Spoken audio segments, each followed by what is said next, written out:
Welcome to Be My Guest with me, Mary Honan, on Lear Media TV, supporting the Samaritans, Limerick and Tipperary. And my very special guest today is a lovely lady I got to know recently, and her name is Marilyn Sinclair. And she's from Canada, isn't it, Marilyn? That's right. And Marilyn is the founder of an organization called Liberation75. And for anyone interested in world wars and in history, and particularly the Holocaust, they'll know that it's in relation to that. So Marilyn, hello, how are you? I'm wonderful, Mary. Thank you so much. How are you? I'm good. I'm good. Getting there. I had a bad week, but it's great to have the interviews because they focus your mind. Absolutely. Marilyn, tell me your story. You're the child of a Holocaust survivor. Yes. How did you find out, and what was your relationship, say, with your Holocaust survivor parent? Did they speak about the Holocaust? Did they not? Did you grow up feeling in any way inadequate compared to what they had survived? And I'll explain what I mean by that in a minute. Sure. Mary, my late father, Ernie Weiss, was a Holocaust survivor from a small village in Hungary. The village was called Maud. There were about 300 Jewish families that lived in Maud prior to the war, and they had lived there for about 800 years. So this was not a transient Jewish community. It had been very much part of the fabric of that entire community of Maud, Hungary. And so I'll just give you a little background. My father was one of 7 children. He grew up, they were fairly poor, very religious.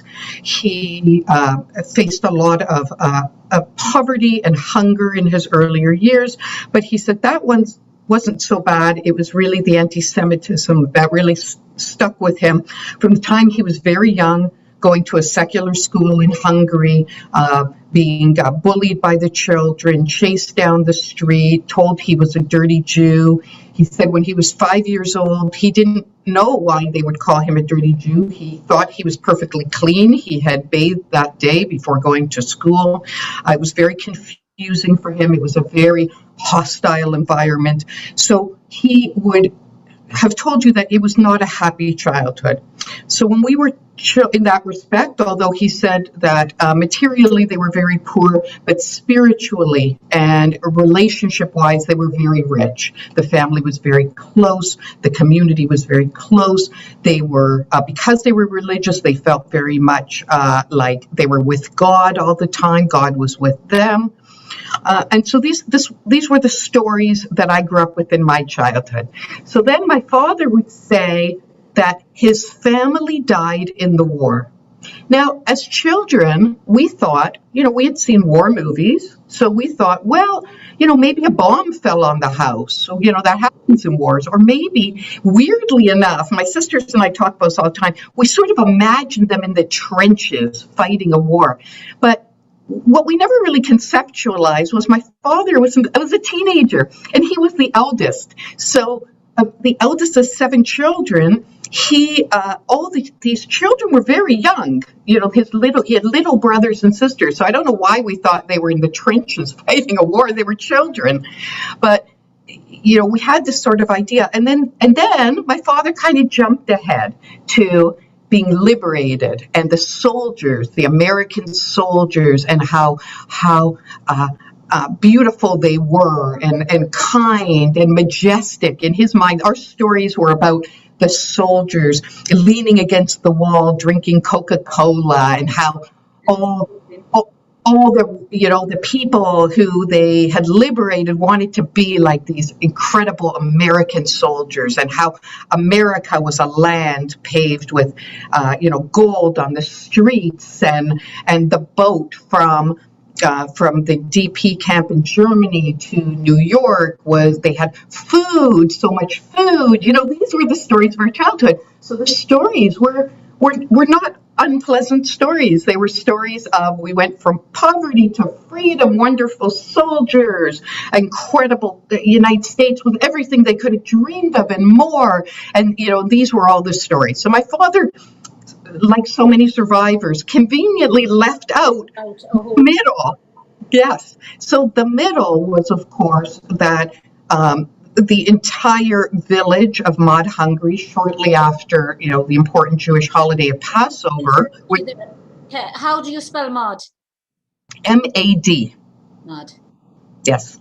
It's actually at the foot of the Tokaj winery region, which has since then actually become a big tourist attraction now. This winery region.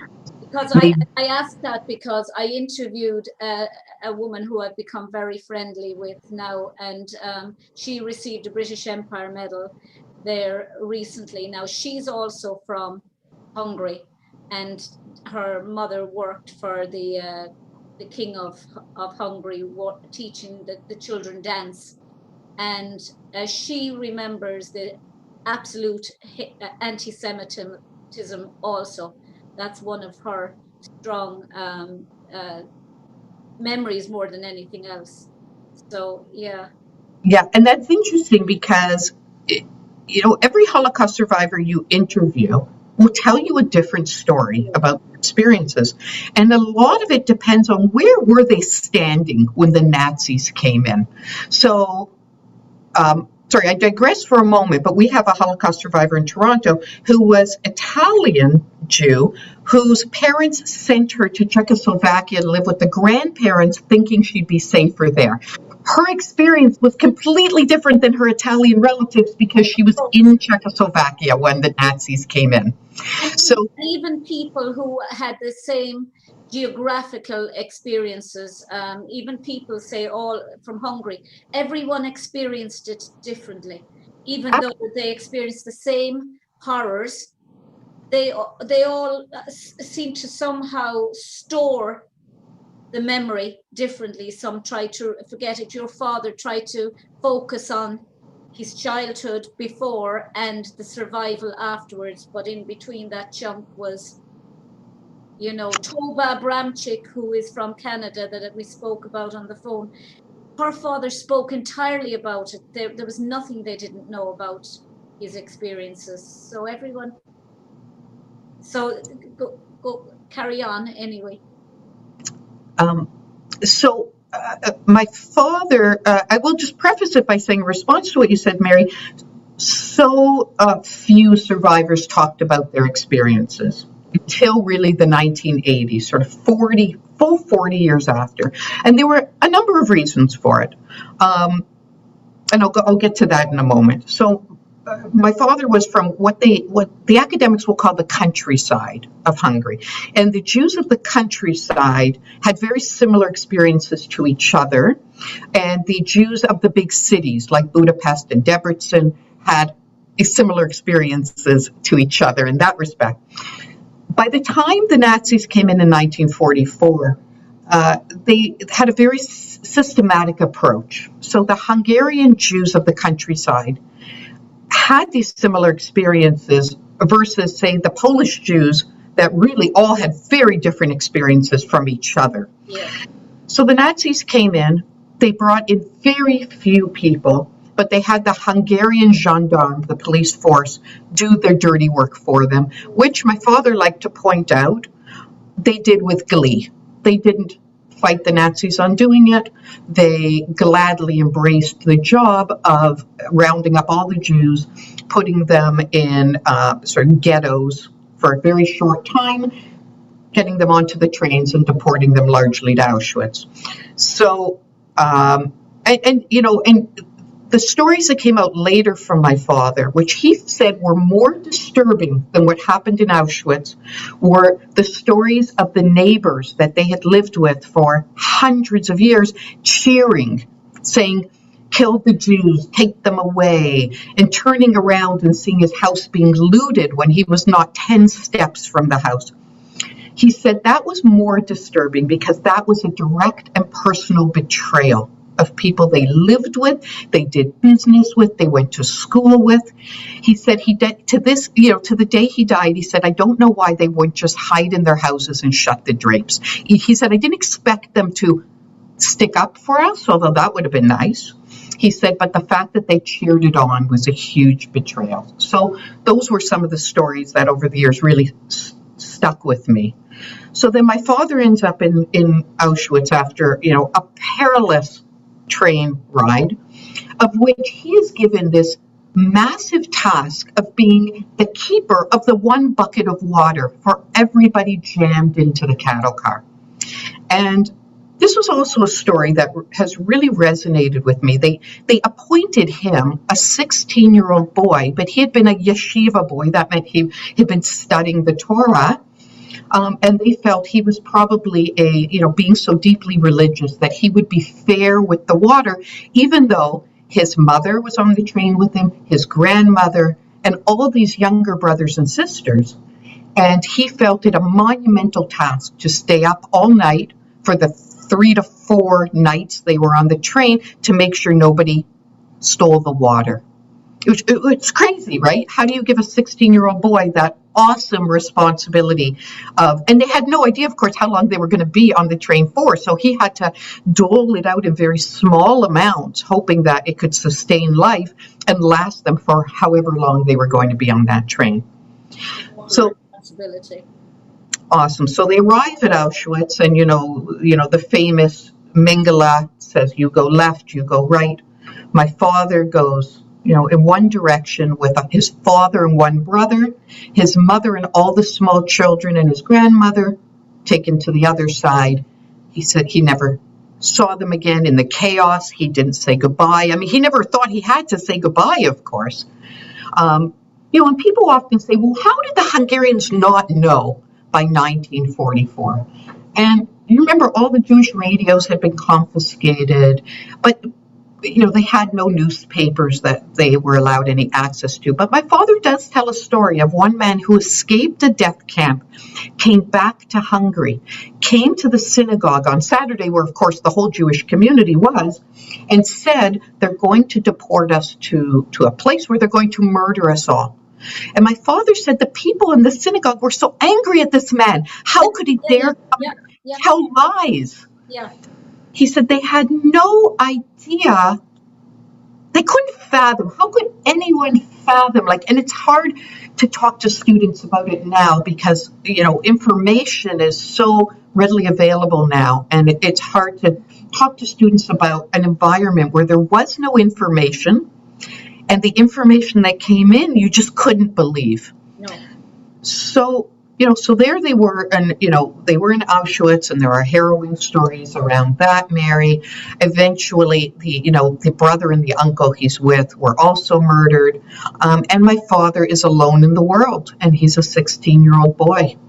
And then he's liberated. And then there are all kinds of unbelievable sort of stories about what happened after liberation. But all these stories were kept from us as children because my father, like all survivors, they didn't want to taint their children. They didn't want to traumatize them. These were deeply painful and horrific memories. They themselves wanted to forget about them as best they could. They wanted to rebuild, and they wanted to rebuild in the new world. They put the old world behind. They called it the old world, that they described almost in black and white. The new world was filled with color and hope and opportunity and freedom.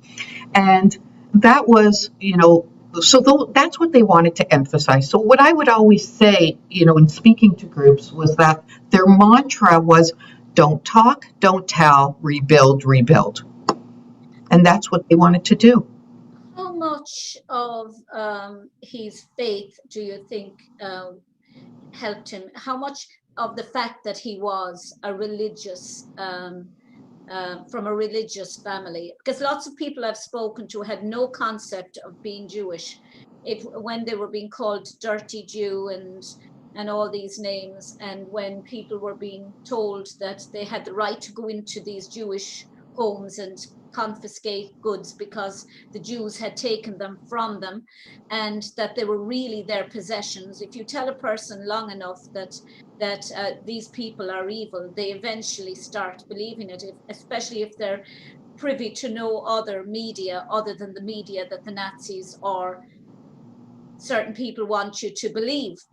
You're going to start believing these things. How much of his faith helped him to actually get through that period in his life? And I say that now conscious of the fact that many people didn't believe in, they didn't even know they were Jewish.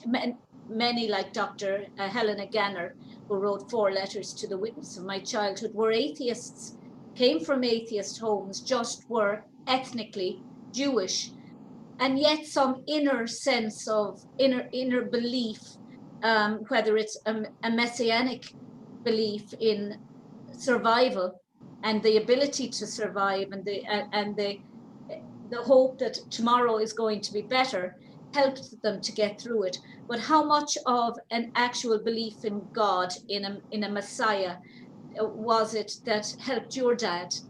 Did he think?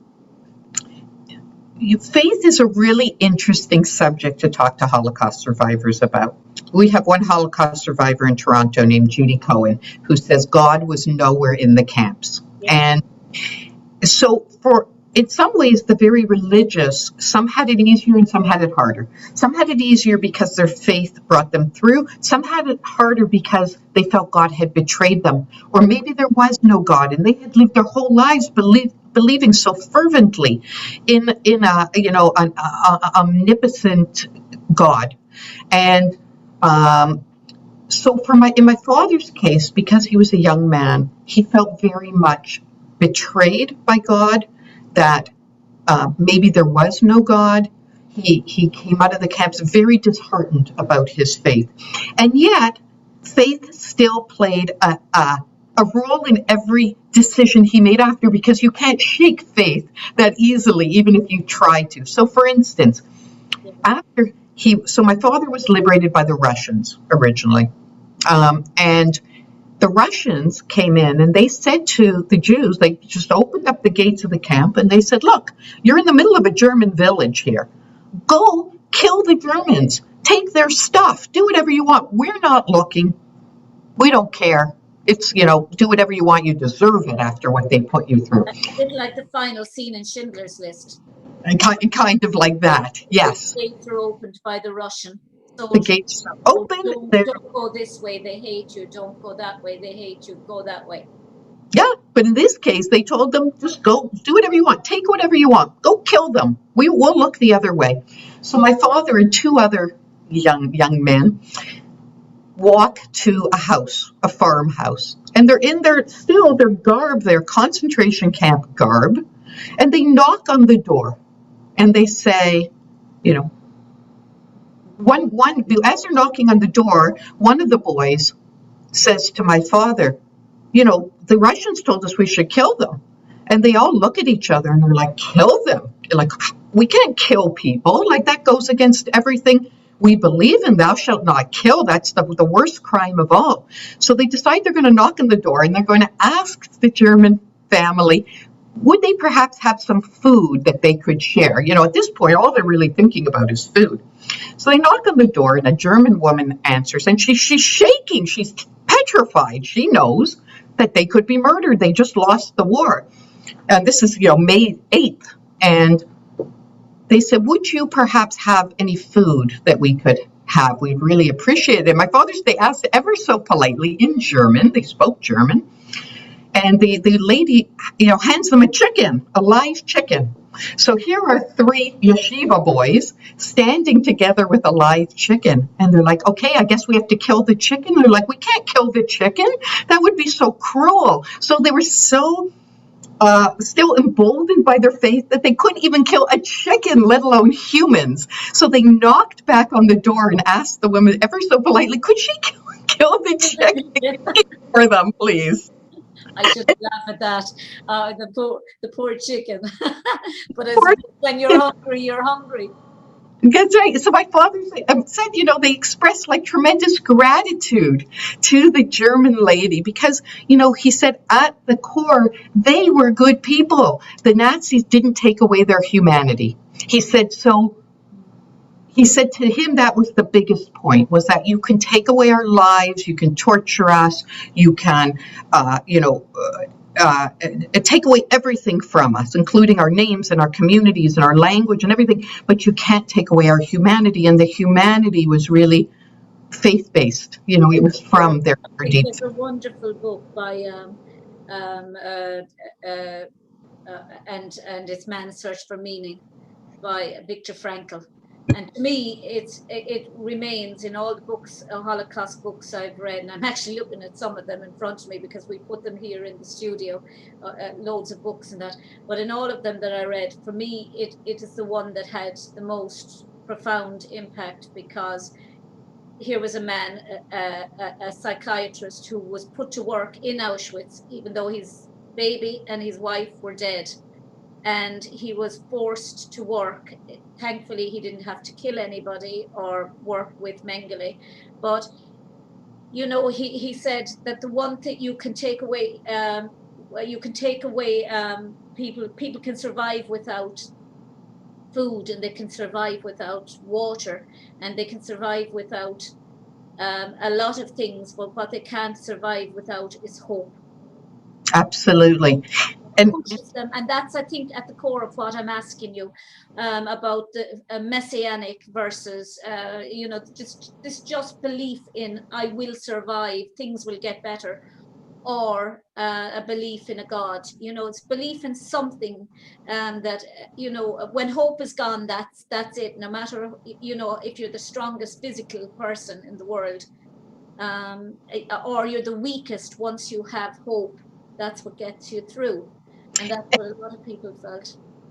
And I've never met a Holocaust survivor, Mary, who didn't say that somebody helped them survive. And when I say that, I mean that often in very small ways, a person could have smiled at them, or in my father's case, when he was out doing slave labor, which he said was sort of worse than slave labor because it was meaningless labor. They had to move boulders from one place to another and then move them back, which he said was even worse because it was, if they at least built something, even if it was something they didn't believe in, even if it was something to help the other side, at least there would have been some productivity to that. But he said that there was a German guard who I guess sort of took a bit of a liking to him and dropped a piece of bread on the ground and then looked the other way. And my father said that was to him the symbol of hope and goodness from another person. And that not only did that little piece of bread save him physically, but it saved him, psychologically as well. Yeah, it's funny. Yeah, and Dr. Helena Ganner again said that the several people, because she wrote her book, 4 Letters to the Witness of My Childhood, and one of them was to, she talks about the Nazi officer that actually saved her life. And she said that might sound strange when she was talking to me, but she said a Polish prostitute and a Jewish doctor, Dr. Litvak, and this Nazi officer, she was hiding behind a curtain in her house, and her picture was on the mantelpiece along with her mother. And he came in with other Nazi officers, looked over, saw the picture of her and her mother. Now, whether he was a Christian and believed that was the symbol of the mother and the mother and child, Our Lady and the child, or whether he saw some sense of his own humanity in the picture, whatever way he looked, he saw her hiding behind the curtain. And he turned to the officers and he said, "Keine Juden here." And they walked out, and he knew she was Jewish, and he walked out. And that sense of his humanity was shown, and probably was as a result of seeing the image, because he saw a sense of similarity. This was a Jewish mother and child, but somehow or other, he was able to see the humanity beyond the religion or the ethnicity. And it's funny that you said that, There are amazing stories that come out of the Holocaust, which is one of the reasons why it's so important to put Holocaust education into school curriculum, because it's not it's not just a point in time or a thing that happened. It is a lesson in almost anything you can think of, whether it's geography or social justice or religion or drama or art. It can be used tolerance or hope or and faith or anything. It's anything. just encompasses every aspect. And I'm sure you agree with me that history is of profound importance in schools, and the idea that the schools would even contemplate removing history from the curriculum. I think it's quite sad that many people youth have never heard of the Holocaust or have heard of Hitler, and they use Hitler in a lot of respects so flippantly. They look at characters or people and they say, "Oh, he's like Hitler," and it does such a huge injustice to the catastrophic things that he was responsible for, and the suffering that those under him suffered when they flippantly call this one Hitler, that one Hitler. Absolutely. And a lot of people will say to me, well, there's so much out there and people are tired of the Holocaust already, and the students aren't interested and the teachers don't want to teach it. And I absolutely disagree 100% from firsthand experience. So, for instance, I got a call 2 days ago from the head of communications for the Toronto District School Board. It's the second largest school board in North America, 250,000 students. And she called me up and she said, "Marilyn, it's International Holocaust Remembrance Day in like 10 days from now. I don't have anything for the students." And Canada, like probably almost every country in the world right now, is in a total chaos in terms of the educational system because of COVID. So we've just moved down to another lockdown. Most schools are being taught online. The teachers are just scrambling to meet core curriculum requirements right now. Yeah.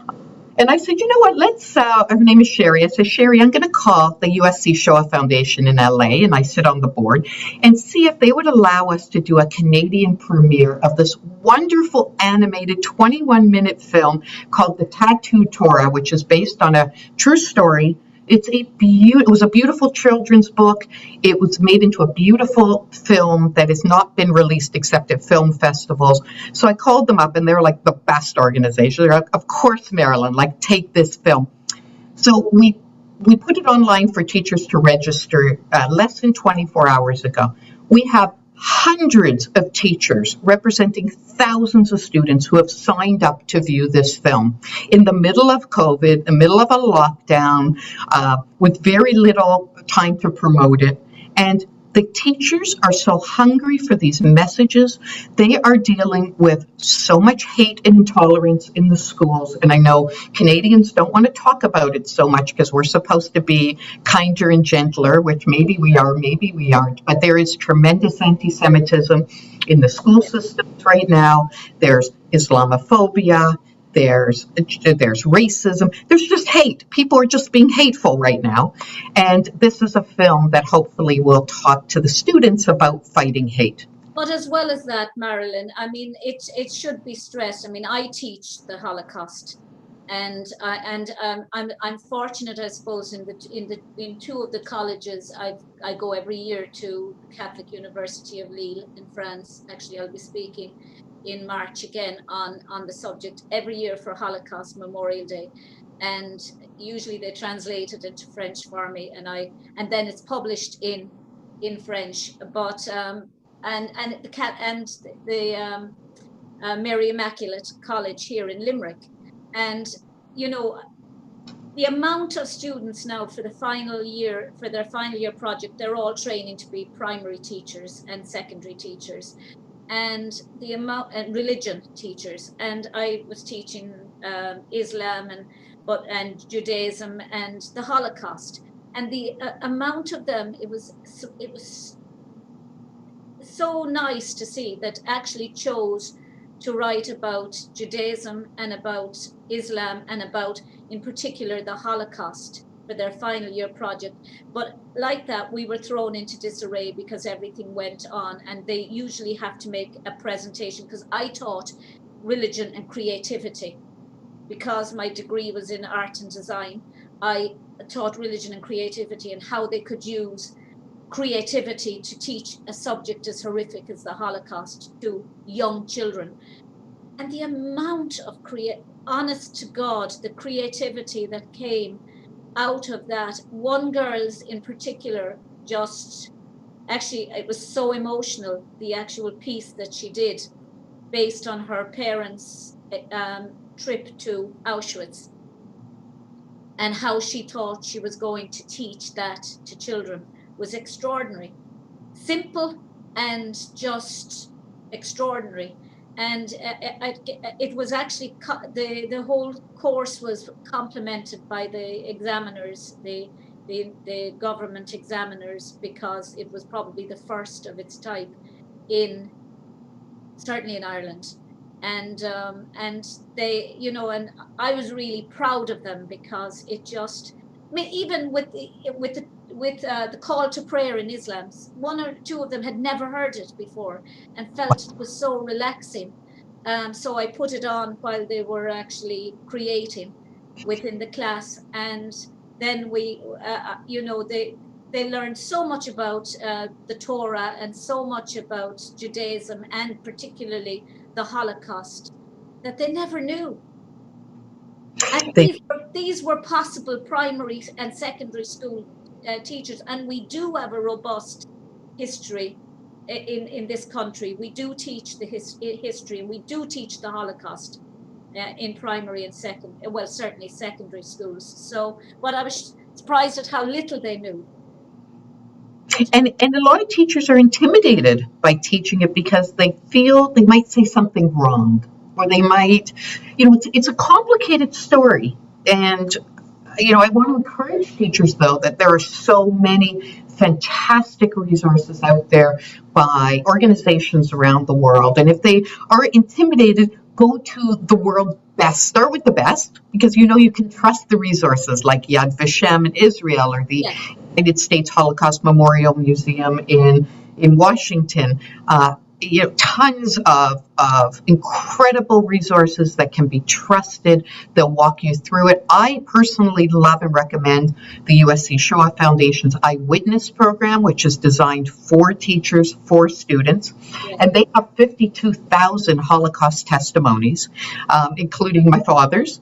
And their resources are just second to none in terms of engaging students to approach the subject in so many different ways. Yeah, I showed them Yad Vashem, and they were just absolutely blown away. There's a video on YouTube, and I played the video. I use a lot of PowerPoints and that, but I have to say that at the very start, when they came into the class and they were reluctant, and I was going around asking them, did they know about this or that? And I asked them, where do Jewish people pray? And one guy, and I mean, the whole class laughed. I mean, I just thought, oh my God, you've created a Middle Eastern conflict of your own. I said, where do Jews pray? And he said, in a mosque. And the whole class just exploded, because they didn't, and he was looking, and I said, no, they don't.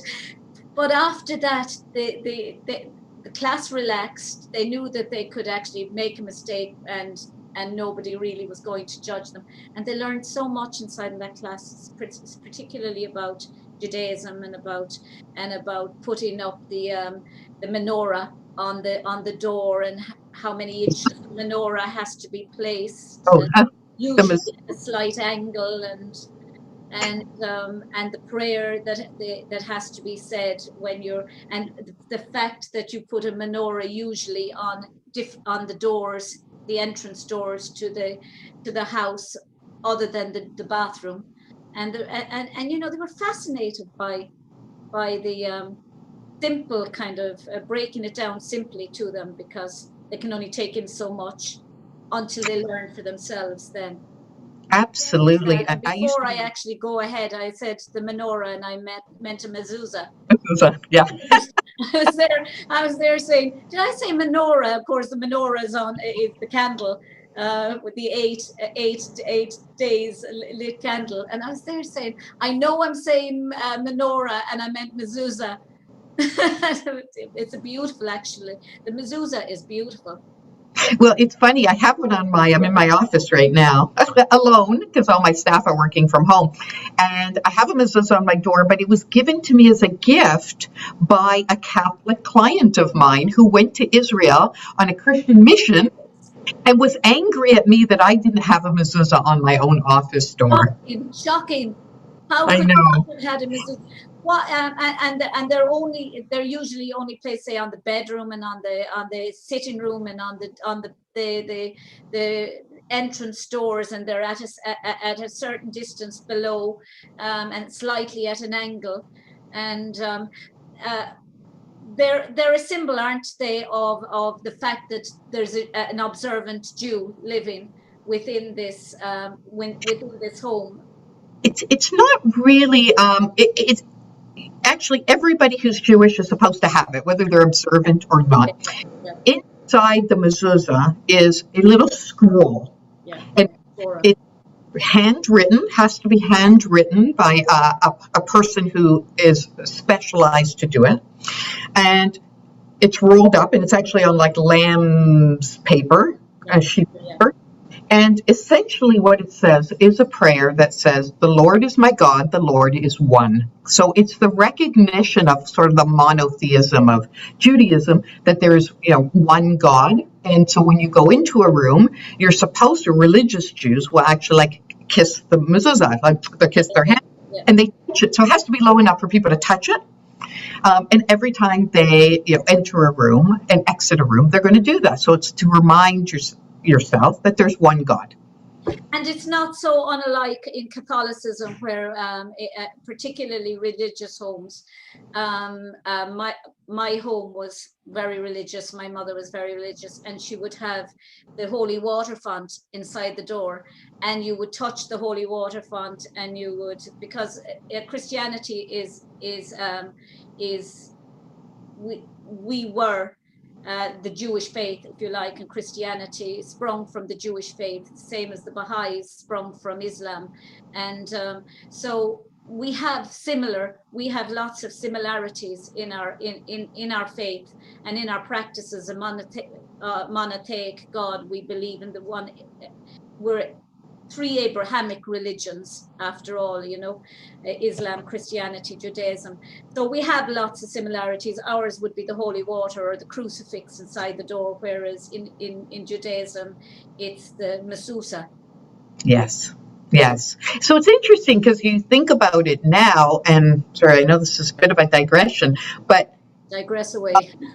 The importance of the acknowledgement of one God among all, really, the Judeo-Christian tradition, where probably a kid coming up through the schools would say, is that really an issue? Like, was there ever like a lot of gods? Well, I guess, and there were, and it became so foundational to our religions. But, when you think about it, there aren't, obviously having multiple idols that people worship is not really that big of an issue in the world today, but it certainly was in ancient times.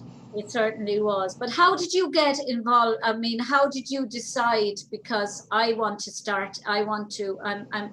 pondering trying to set up some organization here myself in Ireland, because I'm actually the only person in this country who's done a PhD on literature about childhood under Nazism.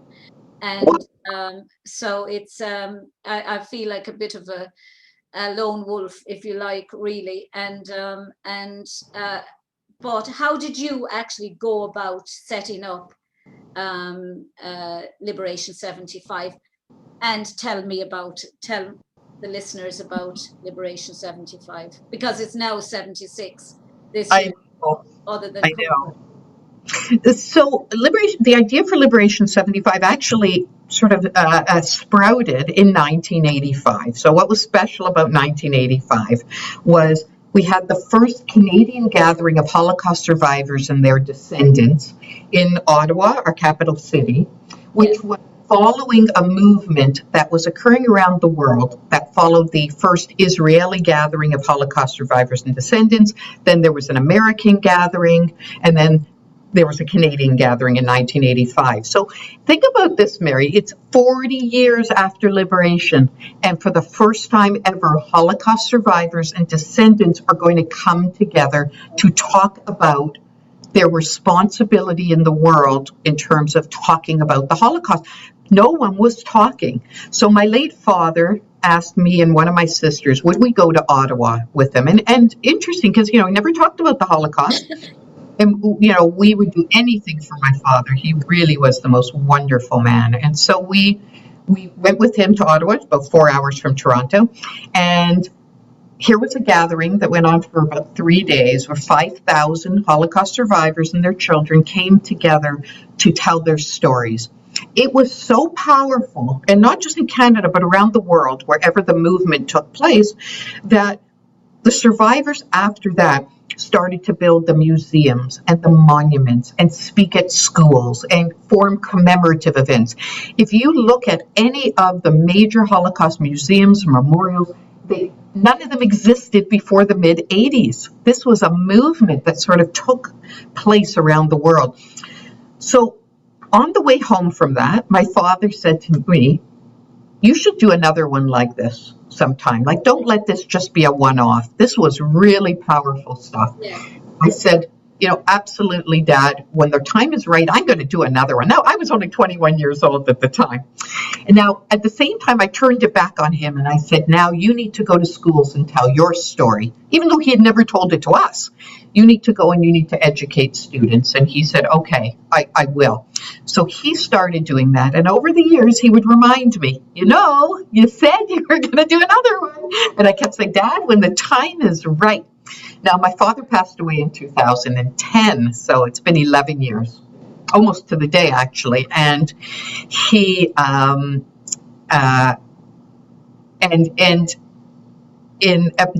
late 2017, I thought, you know what? 2020, 75 years, like those are significant numbers. I should really do this again. And I thought, well, I'll just call up all the major Jewish organizations around the world and see who I can piggyback onto. And they all thought I was crazy. Like, what? It's 2017 and you're planning for 2020? Well, I know how long it takes to plan an event. And if I'm going to do it, it's going to be big. So everyone said, look, we're happy to help you if you do this, but we are nowhere near deciding to do anything like this. We're going to worry about that like a year before, maybe. Okay, so I thought, you know what, leap of faith. I made a promise to my father. I have to fulfill my promise. On truly like a delusional moment, I signed a contract on the Metro Toronto Convention Centre, which is like 500,000 square feet of space. Almighty. And I said, if we build it, they will come, which everybody in business knows is the stupidest thing you could ever do. And I'm also in business, so I know it's like not a way to do it. But I felt so sure that if we built it, we could do something magnificent. So we spent 2 years building Liberation75. We had almost 10,000 people registered. It was supposed to be May 31st to June 2nd. And of course, you know what happened next. COVID shut us all down. So, which was heartbreaking, absolutely heartbreaking. And we had thousands of students coming as well, 7,500 students for Liberation75. We had to close registration in under 48 hours when we hit 7,500 students coming. They were flying in from all across Canada, some of them 5 hours away by plane to come for this. So then we had to decide, well, what are we going to do? Well, we thought, we had designed this as a global gathering of Holocaust survivors, descendants, educators, and friends, which basically meant everyone interested is welcome. And we could not imagine. We had 160 participating organizations. The time COVID shut us down, it had created its own worldwide movement. We had 18 concurrent sessions going on all day long for 3 days, a film festival, I'd everything. love to have attended that. And I would love to have had you come, Mary. And so we said, okay, well, COVID's not going to last very long. We'll just move it 1 year into the future. And just like the Olympics, so we'll just, if the Olympics can do it, we can do it. And of course, it became painfully obvious 6 months ago that we're not having a physical gathering in May of 2021 with thousands of people. I don't even think our border of Canada will even be open by May. So No, we said, I can't see it being. I can't see it anything opening until before September. so I thought, my initial thought was let's just cancel it and wait a few years and redo it. But the Holocaust survivors called me, dozens called me and said, you cannot cancel this, Marilyn. We may not be here in a few years from now. I mean, they're in their 90s. And many of them, some 80s. The youngest Holocaust survivor is 75 because she was born in Auschwitz and miraculously survived. So she's the youngest camp survivor. So Dorrit Oliver Wolf was 4 when she said her vivid memories. It was her. I have her interview up. I'll send it to you. But it was pretty gruesome, her memories, as a 4-year-old. No 4-year-old should have to see these things. No, and she's a miracle, and all of these children are miracles that they survived. Yeah. So we started to think about, okay, well, what if we make this virtual? And then in some ways, it's even better because now it's truly global. It's free. We're going to do it in multiple languages, multiple time zones, and we are going to have the largest gathering of people interested in the Holocaust, give people a chance, particularly those people who've never heard a Holocaust survivor speak, to talk to them in these Zoom rooms and see how the Holocaust stories are being told 75 years later through art and cinema and storytelling and academics talking about their fields of interest. And let's talk about anti-Semitism, and let's talk about what's happening in the world and our obligations, and let's talk about the Christian world and involvement of Christians in the Holocaust. Let's just talk about it from every possible perspective. Let's talk about let's have former perpetrators. We have neo-Nazis who are talking about coming to the realization that Nazi ideology was evil. So we absolutely everything you can imagine. There's a wonderful priest. I think I might have spoken to you about him. I'm trying so hard to get him on my show, and he's actually a hero of mine, Father Patrick Dubois. And Father, I've spoken to his researchers and that, and I've rung Anam in Unum, I think it's called Anam. Yes.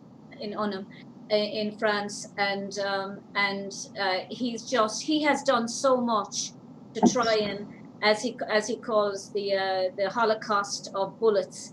Yes. So many people killed by bullets just into mass graves and that, and I'm really hoping to try and get him on now to talk to him, because I've researched about how the Catholics that did so much, but here in my own little city, we in 1929, I think it was, we had a pogrom, I suppose, of our own, in that we one of the priests in the Redemptorists incited anti-Semitism, and the Jews, the small Jewish community in this city was pushed out, and many of them moved to Cork, which is in the far south of the country, or Dublin or Belfast, and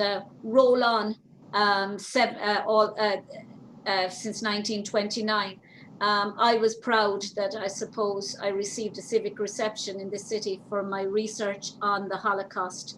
And our city was one of the only few cities in Ireland that refused to boycott Israel. Wow. which is fantastic. You know, I mean, Unbelievable. so I would like, I know we have a Holocaust memorial, we have Holocaust Memorial organization in Dublin, but there's nothing in Limerick, and I would like to do something here in Limerick, because all those years later, we were one of the few cities that refused to boycott Israel, and one of the and a city that actually honored somebody doing work on the Holocaust, and you know, it's just it gives you a sense of hope for humanity, really. Mary, it's the power of one, and power to you. And this is what we want to teach our kids, all of our kids. And that is one person, can do something so powerful. I think Martin Luther King said, you don't have to do something like you don't have to do big things greatly. You can do small things in a great way. And I think if everybody tries to do one small thing to advance tolerance and fighting hate and not distancing the other, but embracing the other. I mean, these are the messages. And power to you, Mary, for doing this. This is incredible. I think I mean, I grew up in a very strongly Catholic home, but my father's side of the family were Protestant, and he was, until he married my mother. And then I find out during my research that my great grandmother was Jewish. So I've always had a sense of otherness, and I suppose an interest in otherness, and why we separate people, why we like to pigeonhole people as being, even with the political sphere at the moment, oh, he's a conservative or he's a Democrat. Why are we always, or he's anti this, or she's anti that?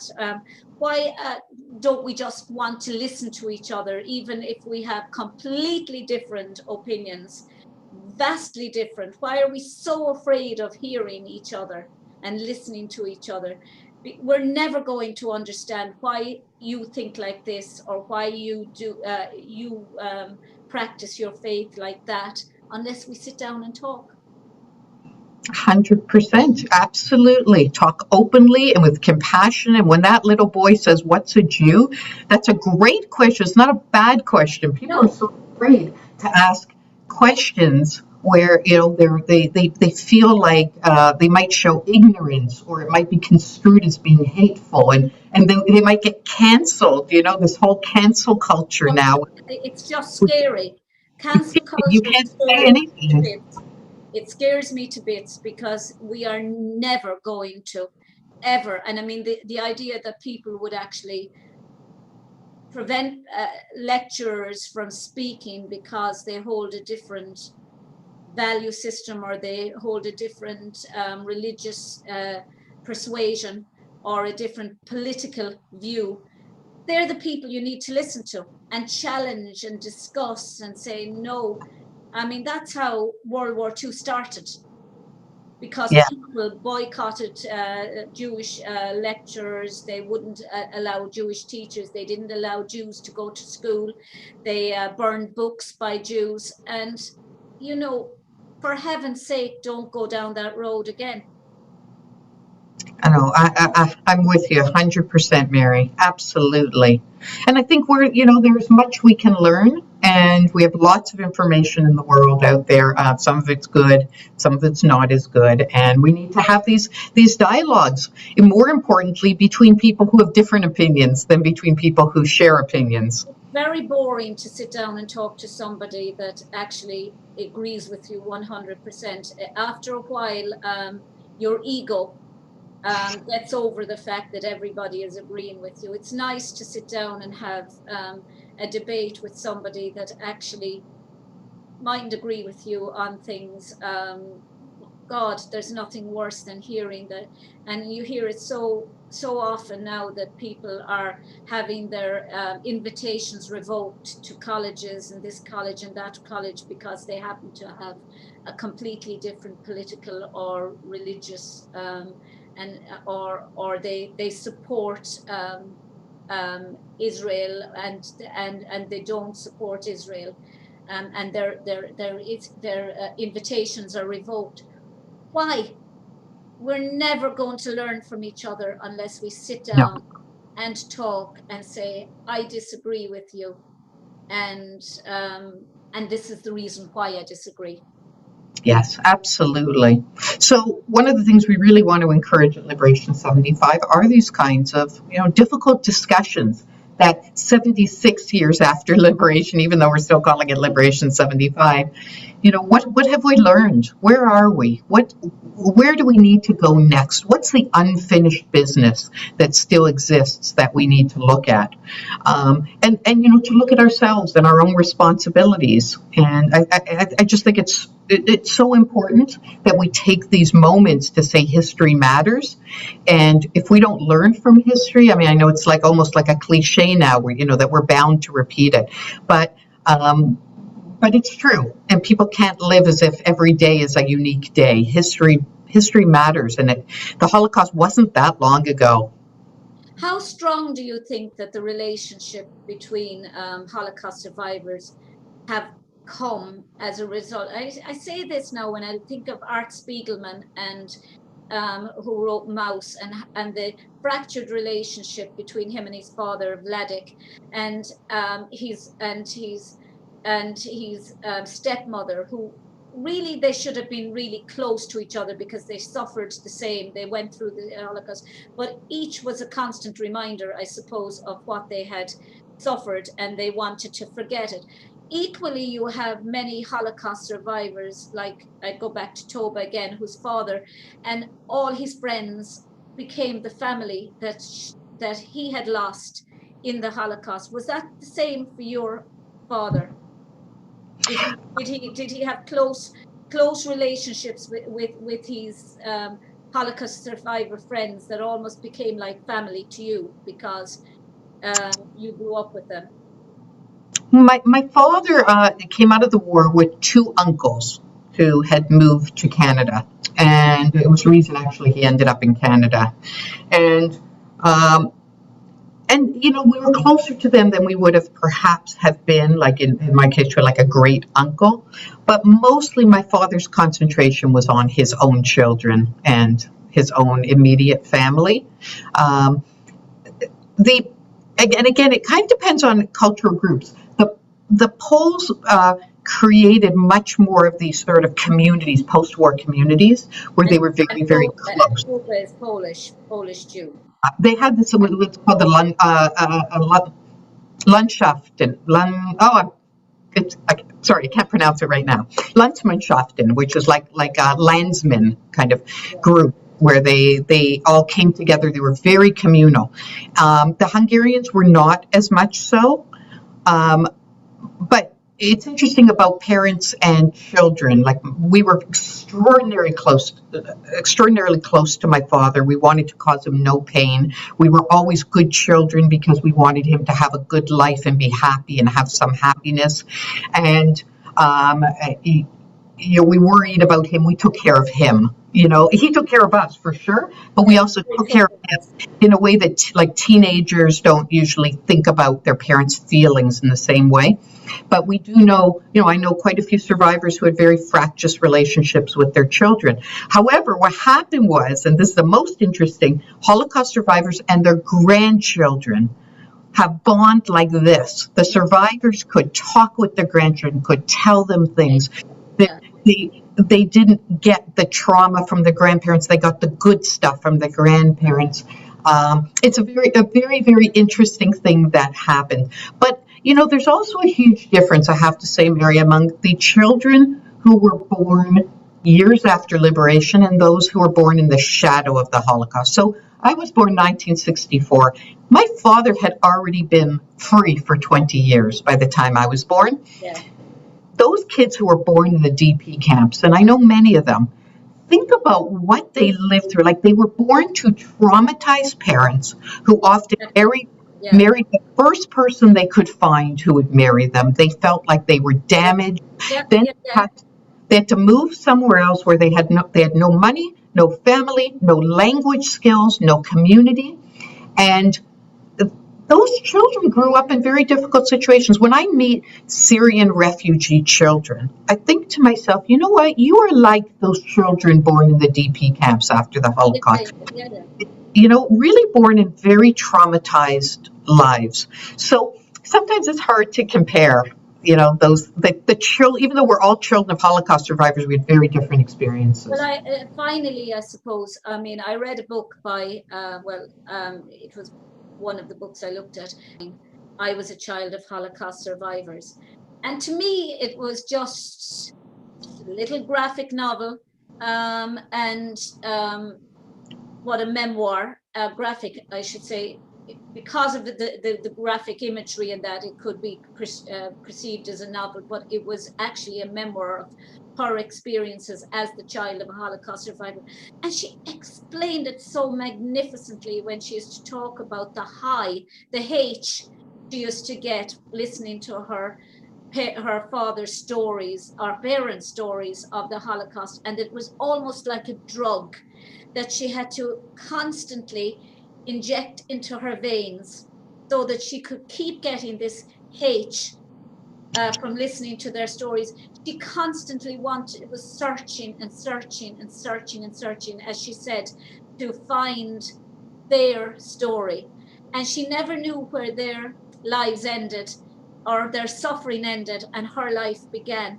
And there was this constant feeling of inadequacy that she felt, that her life was never going to be as triumphant or as wonderful or as heroic as what her parents had actually suffered and the experiences they had gone through. And I know that a lot of people I've spoken to have felt the same. I know Toba has always felt her father was her hero, the man that nobody will ever compare to his suffering. And did you feel like that, or the people that you spoke to feel like Well, that in any way? children of Holocaust survivors will also That say, Liberation75 is your drug, your H. well, you know, children of Holocaust survivors will often say that they are traumatized by experiences that they didn't experience, which is really interesting and unprecedented, really. Very few children feel traumatized by their parents' experiences. The Liberation 75 is definitely going to have a very strong I'll say streams of content and experiences for children and grandchildren of Holocaust survivors, many of who are very engaged and involved in this and feel exactly like what you're talking about, that they walk around all day carrying the Holocaust with them in very important ways, sometimes in very traumatic or tragic ways, and sometimes in very inspirational ways. So we're children of survivors. So these memories build resilience. Like, we're emboldened by this tremendous also resilience that we come from a legacy of people who can survive anything and come out and rebuild and be hopeful. I grew up with messages of gratitude, that we are so lucky to live in Canada, that we should kiss the ground we walk on every day because look how free we are. Look at our opportunities and experiences. We can do anything we want to do because we have been blessed with being born in Canada. And that's a fantastic message. That's not an oppression message. That's a freedom message. Yeah. So it's a message of survival, even for those who didn't survive. Those who died in the camps, they didn't die because they didn't try to survive. They died because of circumstances that nobody in their situation at that given time could possibly have physically survived. But their memories live on through people like you, trying to keep their spirits and their souls and their memories alive. And I suppose we have in common, we have in Ireland, we had our own, I suppose, genocide in 1845 with our famine, when practically half of our population was more or less systematically starved to death. And out of that grew a strength of character that the Irish people and the Jewish people Irish mothers and Jewish mothers, Italian mothers, we tend to be all the same. They all tend to have this strength of character that you just don't want to mess with, and love their sons, and God help any poor girl that comes into or wants to marry their sons or whatever, but we are survivors, and this is what, I mean, we have so much in common, and it is all down to the fact that we have succeeded in spite of situations that might have tried to destroy us. Absolutely. And we have a professor in Toronto, Dr. Doris Bergen, absolutely brilliant Holocaust chair at University of Toronto. And she says that when she teaches a class, she notices that the students come in laughing, joking with each other, before COVID when we had classes. And she would say that as soon as they sat down, they felt like they had to put on she called it their Holocaust face. They suddenly had to become very serious because they were going into a Holocaust course. And when she told me that, I laughed, and I often will joke with people, okay, time to put on our Holocaust faces. But I have to say, Mary, that in all my experiences during organizing Liberation 75, and I've been involved in the Holocaust kind of world for a long time through different organizations, yeah. I have never met such fantastic people, had such amazing experiences, felt so in some ways an inner happiness. And I know that sounds crazy because I feel like there's purpose and there's people who are doing such important work, who have such great values, who are moving the world forward. People like you, Mary, and people like everybody in this space.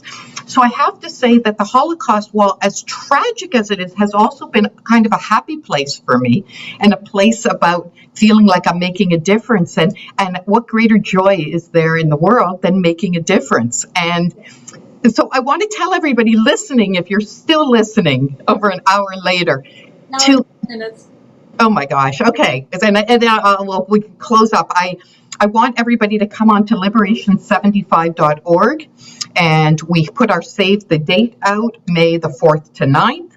It's free. It's global. It's virtual, and we want everybody to come, and we'll be opening up registration by mid-February, but sign up for updates so you'll know when we're opening registration.